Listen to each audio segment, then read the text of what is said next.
Well, TRESemme hair products are off the shelves at major retailers across the country. First Clicks, then Checkers, Woolworths and Dis-Chem following suit yesterday.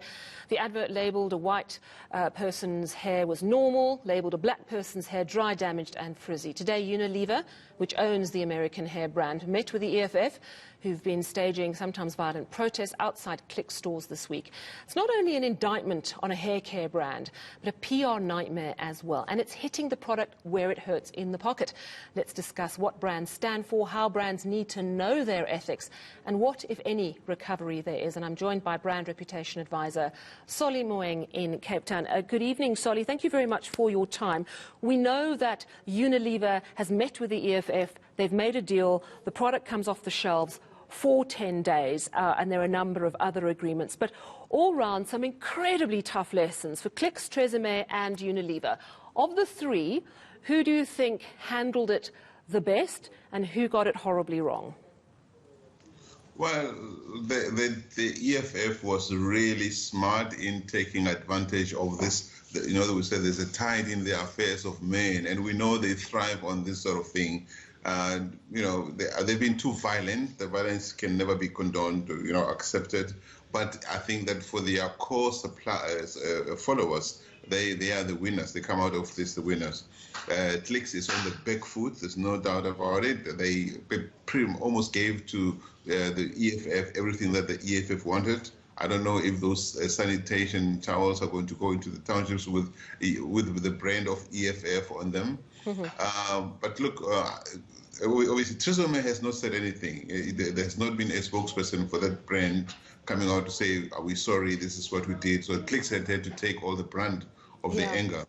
Yeah, absolutely. I mean, TRESemme had a statement which everyone had to read out, but that there was no actual face there for that. We know that Unilever, of course, which owns TRESemme, has had that meeting with EFF. Do you think that TRESemme is ever going to recover? You know, we tend to have a short memory in South Africa. If you think of the H&M issue with the T-shirt with a monkey on it, the Dove soap advert, which of course is also owned by Unilever. Do these brands recover and everyone just moves along? Look, we still vote ANC despite everything we know, but that's a discussion for another day, isn't it? I think South Africans are very good at forgiving, but also at not connecting the dots. Chances are that a lot of people are going, who might. Well, look, the good thing is that TRESemme products are being taken away off the shelves in other retailers. But I think a lot of an ordinary South African would probably not make the difference. And I think the brand that's been in their face has been Clicks. And over time, TRESemme will recover. You know, people will move on. There's no doubt about it. This is South Africa for you. What are the crucial lessons here about knowing your brand, knowing what it stands for ethically, having a strong ethical position and a moral position, but also understanding the environment it operates in? I mean, surely anyone in hair care knows that black women's hair is a highly politicized issue, particularly so in South Africa. Yeah, look, any brand that doesn't understand the core market or the target market, the market it operates in, is a failed brand. It's going to end up in this kind of situation. South Africa, as you know, is a very politicized environment. Race is their fault line. I always say that if you scream racist in a room filled with South Africans, you're going to end up with a stampede. So if you operate in this market and you fail to understand the sensitivities of this market, like any other market, really, not just us, you're going to end up in the same place where they are at. So there's something wrong in the way. It seems like they cut ties. They made some shortcuts in the way from the creative process to approving the ad for the South African market. Even if the ad was created elsewhere, the fact is somebody here in the South African market was supposed to look at it before it was taken into the released into the local market to say, listen, guys, this might work over there, it doesn't work here. And they didn't do that.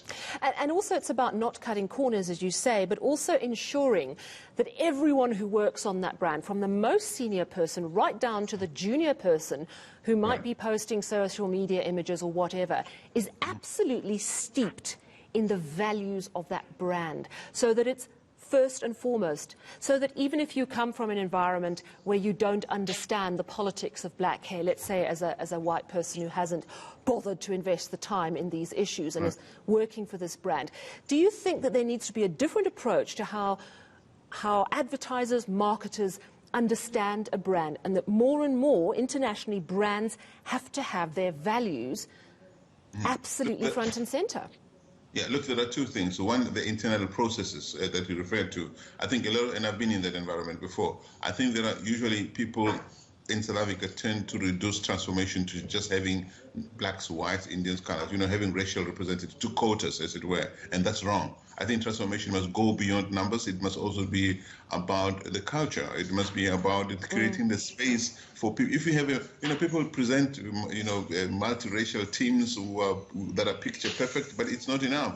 Yeah. Do those people have a voice? Do they get given the space to express themselves, to say, I'm not happy with this, this is not going to work over there? And I can tell you that a lot of times juniors are not allowed that space. I've seen people where, they look all picture perfect, but the person who speaks is so dominant, sometimes they're even afraid of that person. Nobody wants to say, excuse me, but maybe that one is not going to work over there. So they need to work on the culture. How is the culture in the company? To what extent does it allow people the space they need to express dissenting views on stuff? And I don't think that Clicks had this thing. Okay. But there's also one last thing.